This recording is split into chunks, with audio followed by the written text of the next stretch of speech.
مع كل مذبحة تجد ولا جواب سوى العويل مع كل جرح في جواب. Bismillahirrahmanirrahim. Assalamualaikum warahmatullahi wabarakatuh. Bagaimana kabar antum, santri semuanya? Semoga senantiasa dalam lindungan Allah dan diberikan kesehatan yang terus menerus, insya Allah. Amin ya rabbal alamin. Baik adik-adikku santri semuanya, kemarin di resensi bagian 1 sudah kita bahas beberapa poin. Kita akan lanjutkan pada pertemuan kali ini. Namun ini ada hal yang saya rasa penting untuk antum simak dulu. Pada pertemuan 2 ini tidak ada penugasan. Oke? Tidak ada penugasan.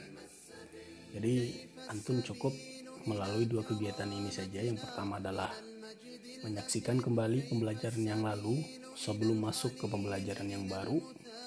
Yang kedua, menyimak dengan baik materi pembelajaran yang sekarang. Gampang kan? Jadi sebelum masuk pada pembahasan yang baru, silakan antum cek kembali materi yang lalu dan nanti akan saya konfirmasi apakah sudah disaksikan kembali apa belum, gitu ya. Baik, pada pertemuan ini melanjutkan pembahasan yang kemarin, tujuan dan manfaat resensi. Kalau kemarin tujuannya sudah kita berikan gambaran umumnya, sekarang manfaat resensi ya. Berikut ini beberapa manfaat resensi buku yang bisa kamu dapatkan, yang bisa antum dapatkan dari kegiatan meresensi sendiri ya. Yang pertama, bahwa resensi itu bisa menjadi bahan pertimbangan. Jadi tidak hanya buku sebenarnya, baik karya seni yang lain berupa nasyid ataupun seni apapun lah ya, termasuk seni tari, seni apapun, tapi kita fokus di buku aja dulu sekarang. Setiap resensi buku yang antum tulis, yang seseorang tulis akan memberikan gambaran pada calon pembaca tentang isi buku itu. Jadi kemarin sudah kita singgung, dengan membaca resensi, orang akan mendapatkan gambaran umum. Dengan meresensi pula, dengan membaca resensi pula, seseorang bisa memberikan keputusan apakah dia akan melanjutkan membaca buku itu atau berhenti di situ saja. Karena otomatis dengan dia membaca isi resensi, dia akan mendapatkan poin-poin penting dari buku itu. Ya, untuk seni-seni yang lain pun sama aja. Antum mau mengetahui gimana sih kualitas nasyid itu, kalau memang antum belum sempat mendengarkan, ya biasanya kan ada nih pembahasan, ada reactionnya, ada apapun lah ya. Nah itu semua memberikan gambaran bahwa ternyata pandangan secara umum seni ini begini ya, saya akan melanjutkan atau tidak itu dikembalikan kepada keputusan kita masing-masing. Lanjut yang kedua, manfaat resensi buku adalah ada nilai ekonomisnya. Nah pertanyaannya, mengapa kok bisa dapat nilai ekonomis? Karena kalau kita memiliki karya yang bagus, misalnya dari hasil meresensi itu dilirik oleh orang ya, kemudian muncul di media, antum akan dibayar karyanya gitu. Nah selain berupa uang, antum juga mungkin akan mendapatkan hadiah barang. Misalnya antum meresensi buku Laskar Pelangi misalnya, atau buku apapun yang baru gitu ya, maka pihak penerbit itu akan memberikan ucapan terima kasih dengan mengirimkan buku kepada antum gitu. Jadi ada nilai ekonomisnya. Nah manfaat lain dari resensi buku adalah sarana promosi buku. Yang paling diuntungkan sebenarnya adalah pihak yang diresensi ya, karena kalau buku mereka unggul, mereka merasa ada yang mempromosikan secara gratis. Nah adapun manfaatnya untuk antum, tentunya antum akan mengembangkan kreativitas sebagaimana di poin yang bawah. Sering antum menulis resensi, maka kreativitas menulis itu akan semakin berkembang gitu.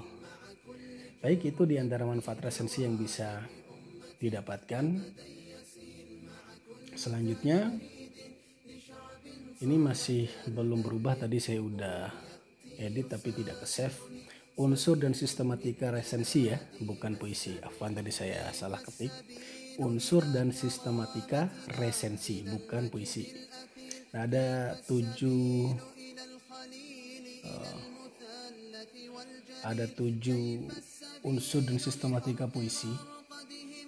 Yang pertama adalah judul resensi, yang kedua adalah identitas buku, yang ketiga adalah pendahuluan, yang keempat isi resensi, yang kelima adalah keunggulan buku, yang keenam adalah kekurangan buku, dan yang ketujuh kadang-kadang ada penutup, ya. Baik, kita bahas satu persatu. Judul resensi, ya, judul resensi terserah kita mau kasih judul apa. Nah, ini saya coba sertakan contoh judul resensi, ya, buku karya Ustadz Hafidz Abdul Rahman dan Felix Xiao yang judulnya Islam Rahmatan lil Alamin. Jadi contoh judul resensinya bisa antum tambahkan, misalnya resensi buku Islam Rahmatan lil Alamin, gitu.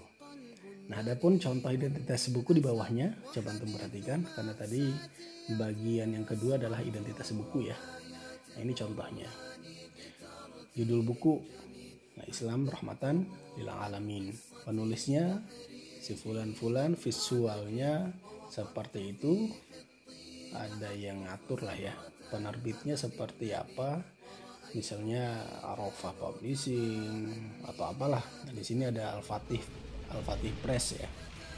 Terus ISBN-nya sekian, tebalnya sekian, cetakan ketiga Agustus 2018. Artinya sebelum Agustus 2018 buku ini sudah ada, ya. Nah, bagian ketiga adalah pendahuluan, ya, sistematikanya. Nah, contoh bahasa pendahuluan itu seperti ini, ya. Felix Xiao adalah penulis muda berbakat yang dikenal dengan tulisan-tulisan kritis ilmiahnya. Semenjak menjadi mu'alaf, ia mendedikasikan dirinya untuk berdakwah, baik melalui lisan maupun tulisan. Nah, buku ini muncul sebagai keresahannya atas tuduhan-tuduhan orang-orang yang tidak bertanggung jawab terhadap Islam. Ia merasa ada panggilan untuk meluruskan tuduhan-tuduhan itu. Nah, ini contoh bahasa resensi yang saya tulis saja, ya. Nanti antum bisa mencari kalimat-kalimat yang lebih bagus dari ini, ya. Kurang lebih pendahuluannya kayak gini, ya. Antum juga kalau merasa kurang data bisa sambil googling aja, nggak apa-apa. Nah, ini isi resensinya. Nah, untuk beberapa buku, ya, karena kemarin sudah kita bahas bahwa isi resensi itu akan kembali pada jenis buku itu. Kalau bukunya berupa buku-buku sastra, ya isi pertamanya biasanya sinopsis, ya. Nah, tapi kalau buku-buku non sastra biasanya ada ikhtisar atau ringkasan, ya, kayak begini penampakannya. Contoh isi resensi, ada pembagian buku ini terdiri dari beberapa bab. 1 bab ini tentang ini, membahas tentang ini. Bab 2 tentang ini, membahas tentang ini, dan seterusnya, gitu. Nah, kalau bukunya berupa buku sastra, biasanya itu di awal isi seperti ini ada sinopsisnya dulu. Ceritanya seperti apa, menggambarkan tokoh ini begini, awalnya kayak gini, terus akhirnya begitu, gitu, ya. Itu semua biasanya di sinopsis itu ada, gitu. Nah, selanjutnya contoh bahasa keunggulan. Jadi kan tadi poin-poin yang lain adalah keunggulan buku itu apa saja. Misal dalam sebuah buku kita mau menonjolkan keunggulannya, ini bukunya mudah dipahami. Mungkin pembeberan dari si penulis beruntun, enak dibaca, gitu, ya. Penyampaiannya santai, maksudnya gaya bahasanya santai, gitu, ya. Terus keunggulan yang lain mungkin menggunakan bahasa yang ringan.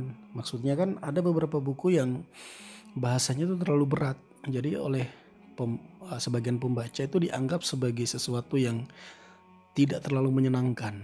Nah, ternyata buku yang menggunakan bahasa-bahasa yang ringan itu menguntungkan, ya. Selanjutnya juga ada contoh keunggulan, misalnya penyajian ringkas tetapi jelas. Jadi ternyata buku yang berbelit-belit itu juga tidak disenangi oleh orang. Kalau antum punya buku ringkas tetapi jelas, itu juga malah dicari orang, gitu loh. Mereka tidak harus menghabiskan waktu yang lama, tetapi langsung pada intinya, itu gak masalah. Terus ada keunggulan yang lain, misalnya kualitas kertas. Ternyata masalah kualitas kertas saja menjadi menjadi masalah loh bagi sebagian pembaca, karena warna kertas, jenis kertas itu juga menjadi bahan pertimbangan gitu. Jadi bisa dijadikan sebagai bahan untuk dimasukkan kepada keunggulan buku, dimasukkan ke dalam keunggulan buku atau kekurangannya bahkan gitu ya. Termasuk harga yang terjangkau atau terlalu tinggi itu juga menjadi permasalahan. Nah, kalau terjangkau tentunya orang senang, jadi itu masuk dalam keunggulan gitu ya. Nah, adapun kekurangannya ya bisa kebalikannya aja, atau mungkin antum bisa menambahkan poin-poin yang lain. Misalnya kekurangannya buku ini tidak mudah untuk dipahami. Ya diantaranya mungkin pembahasannya terlalu terbelit-belit, terlalu panjang sehingga orang juga bingung untuk mencari poin dari bukunya itu apa sih gitu. Terus menggunakan bahasa yang berat, mungkin diksi dia terlalu berlebihan, kata-kata istilah-istilah ilmiahnya terlalu banyak, jadi bingung untuk pembaca memahami ini kalimatnya maksudnya apa gitu loh. Jadi kalau kata-kata yang terlalu berat juga menjadi masalah bagi sebagian pembaca gitu ya. Terus penyajian juga terlalu panjang dan berbelit, maksudnya seperti yang di awal tadi, ternyata kalau ringkas, padat, dan isinya jelas itu jauh lebih ditunggu daripada isi yang banyak tetapi berbelit-belit gitu loh ya. Nah itu akan masuk pada kekurangan, kecuali penyajiannya panjang dan enak itu malah bagus, itu kelebihan malah gitu ya. Terus termasuk masalah font, jenis huruf yang digunakan. Kadang-kadang kan hari ini font di komputer itu kan banyak banget ya. Ada font yang kadang-kadang karena kita melihat bagus, tapi ternyata oleh sebagian orang itu tidak dipahami tulisan itu. Jadi pertimbangkan font mana yang akan kita pakai. Misalnya nih di slide yang kita munculkan ini, kenapa kita pilih font yang ringan? Karena dikhawatirkan kalau saya pakai font yang berat malah orang tidak bisa baca, tidak nangkep apa poinnya gitu loh. Jadi kalau kita mencarikan font, pilihlah font yang kira-kira bersahabat di mata pembaca gitu. Dan termasuk kekurangan juga nih ya, masalah harga yang terlalu mahal. Jadi apalagi ya kaum rebahan sekarang yang uang jajannya mungkin gak terlalu banyak, mereka juga banyak mikir nih, udah habis kuota buat beli kuota, beli buku mahal lagi gitu kan. Nah itu jadi bahan pertimbangan. Nah gimana caranya kita suatu saat kalau menulis sebuah buku jangan terlalu mahal budgetnya gitu loh. Jadi kita cari harga yang rentang, range-nya bisa bersahabat di kantong calon pembaca gitu. Oke seperti itu ya. Ingat tugas antum hari ini, mohon maaf kegiatan antum hanya 2, menyimak kembali video yang kemarin sama memahami betul video yang sekarang. Laporannya nanti bisa lewat WA gitu ya. Mohon maaf atas kekurangan. Assalamualaikum warahmatullahi wabarakatuh.